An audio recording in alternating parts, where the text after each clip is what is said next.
Next up, we have To Light the Aeon Dark from the Genshin Impact Son of the Welkin Moon Outside It Is Growing Dark soundtrack.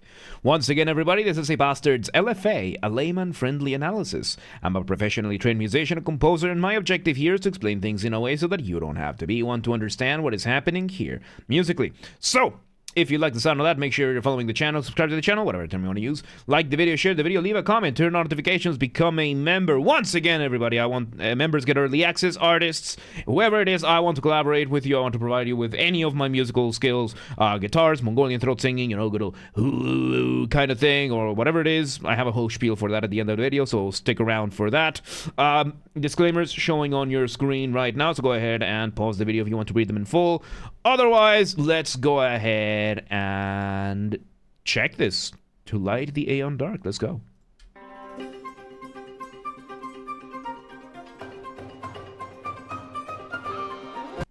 Okay, so we start with what sounds to be some sort of plucked string instrument. It's not quite a mandolin, but it sounds to be one of these folk instruments doing a doubling with the flute. With a flute, the flute giving us our initial motif. Motif being the smallest version of your musical idea, the seed, the essence from which everything else comes from, and a doubling being when you have more than one instrument playing the same thing at the same time. And yeah, I'm trying to figure out, because we're engaging in odd time signatures over here. Very common in a lot of folk music to this kind of stuff, especially, in the more Celtic and Gaelic areas. They had a lot of this kind of stuff, especially with pen whistles and whatnot. Let me go back a second or two, because I heard a transition here. Let's see where it goes. There we go. We introduce...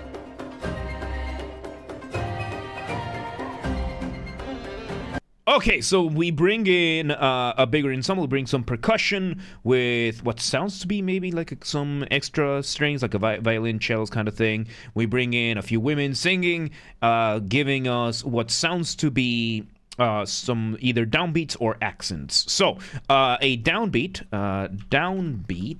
is the start of your measures, right? And when it comes to rhythm, your time signature, you're going to have a measure, and that is going to be, like, let's say 4/4, where you count 1 through 4. 1, 2, 3, 4. 1 is going to be your downbeat, or it's going to be accents.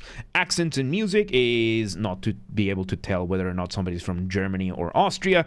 It is for accentuation. Accentuation is when you highlight specific points on the rhythm. And what we are doing right now is we are doing rather complex rhythms in a very simple time signature. This signature here is in 6. But we are doing a lot of very complex things within this 6. Let's see where this goes. 4, 5, 6. 1, 2, 3, 4, 5, 6. 1, 2, 3, 4, 5, 6. Alright, we're bringing now a violin. Oh, I think that's a viola. The difference between a violin and a viola is that the viola is a slightly larger instrument. We bring this in, and we are having these, like, Celtic chants going in the background. This is surprisingly... Yeah, this is, like, very exotic in that sense. Let's see where it goes. We're having those percussions. There we go, we bring this version. So now we're bringing a simpler version of the motif.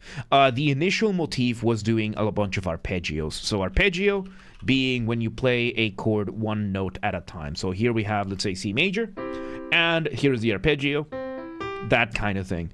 And yeah, go ahead, Nightable. So you were having this going on, and the initial motif, what we were having is that it was the top note that was doing the actual melody, and then in between, we were doing all sorts of different arpeggios, basically just going through the different chords that we were doing, adding them as adornments, that kind of thing, which is very common in folk music.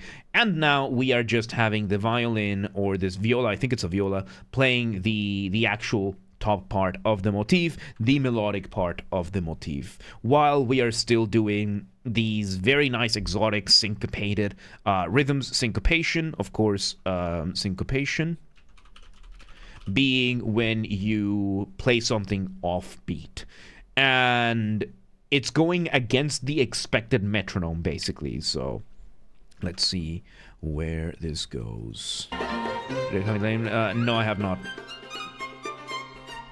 There we go. Now we bring in a fiddle. We bring in a fiddle doing another version of the motif higher up. So, there is a single quantum instrument that we know of 100% in existence, and that is the instrument that looks a little bit like this. This right here is a quantum instrument. What do I mean by quantum? We don't know what the name of this is until after it's been played. If it is played under the context of classical music or jazz or something like that, where it's played in a more elegant, fancy way, then it's a violin. If it's played under something like bluegrass or folk or something like that, then it is a fiddle. Physically, it's the exact same instrument. You only know which one it is until after it's been played. So every violin player technically could be a fiddle player. Every fiddle player technically could be a violin player. Physically speaking, it's the exact same instrument. You only know which one it is until after it's been played. So, yes, which means you can have a violin and a fiddle being played one after another, and the instrument turns from a fiddle into a violin, or vice versa, from a violin into the fiddle, entirely based on how it's played, and you can only tell which one it is until after it's been played. So we're having this right now. Very, very cool aspect. I love that about music. Music makes no sense. Let's continue. There we go. We bring in the flute. Sounds like a pin whistle. We change the drums. So the accompaniment has now switched. Accompaniment being the backing band, right? Like the background instruments, not the spotlight, but the ones that are giving the rest. We have slowed down the percussion. We have brought in a tambourine, which is still fairly common for folk music, that kind of thing. And the rest of the ensemble has now slowed down a little bit to change the pace. Let's see where it goes. Oh, and we're having the instrument here that it was at the start doing the melody. Now it's strumming chords. Strumming is just when you play all the strings, right? So let's see where it goes. We bring in sounds like a violin section, which, by the way, a violin section, same with viola or cello section, just means multiple violin players, anywhere between 2 and, in some of the larger orchestras, maybe upwards to 18. In some of the more egregious cases, you might have up to 20 violins in a single section playing the exact same thing at the exact same time. It's a beautiful thing to have an orchestra. Let's see where this goes.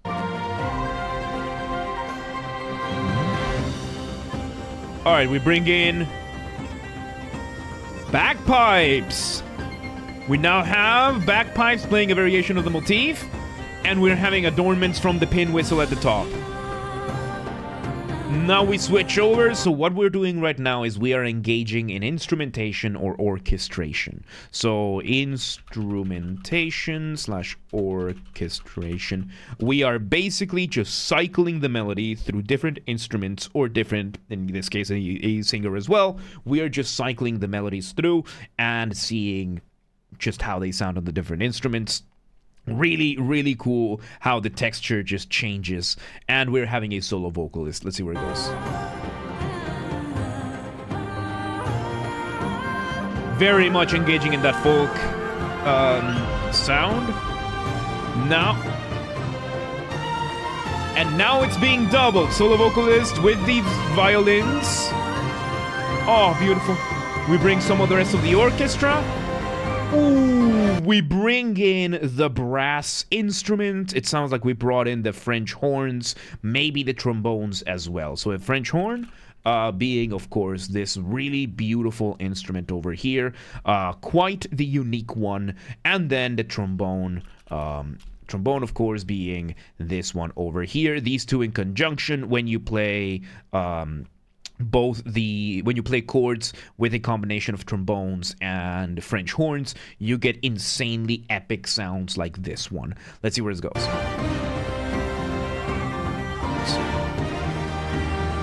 I think there's trumpets there as well. Violins, trumpets, and now we are engaging in a call and response. And response between the vocalist and the rest of the ensemble. Call and response being a musical conversation. You can hear it, right? The vocalist starts singing. When the vocalist stops, the rest of the ensemble answers with something else, with a response, and they just go back and forth with call and response. We just heard a little bit of escalation. Let me just go back a couple of seconds. Let's see where it goes. There we go. Some accents from the trumpets and percussions. And now we are having the violins going up and down the chords, arpeggiating, doing scales. We bring in the trumpets, giving us this really, really cool climax. Let's see what it is. With the cadence, nice. Ooh. We bring it down to a contrasting section. We're using similar to what we were doing back here when we were strumming the instruments, but now we have, of course, the brass. We have a more rash tone in the vocalist, giving us a slightly darker tone, which in contrast to the very bright, happy-go-lucky, very folky, fairy tale tone that we had just now. Very big contrast, but the rhythm has remained the same. The motif is just a variation of it in the minor scale, which is going to be like slightly darker, that kind of thing. So it's still roughly the same music, the same ideas, but now they are being done so wildly different. Now we get this. Let's see where it goes.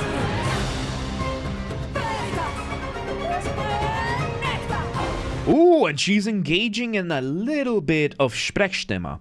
So,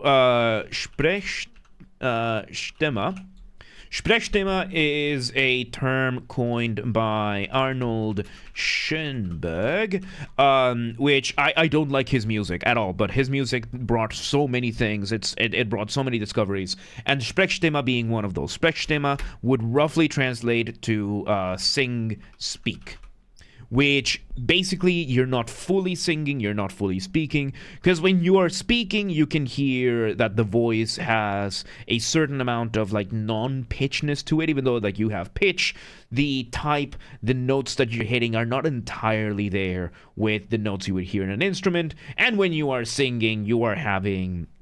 you're hitting the notes. It has a peculiar tone for it, a particular timbre. So Sprechstimme, the sing-speak, is going to be, or speak-sing. Speak-sing would be, I guess, because Sprech, I think, is speak, and Stimme would be sing. So it would be backwards, right? So it would be speak-sing. But the whole point is that you're doing like an in-between point between the two. Doc, welcome today. How you doing? So yeah, let's see where this goes. Oh. We bring back the pipes with the flute, and we bring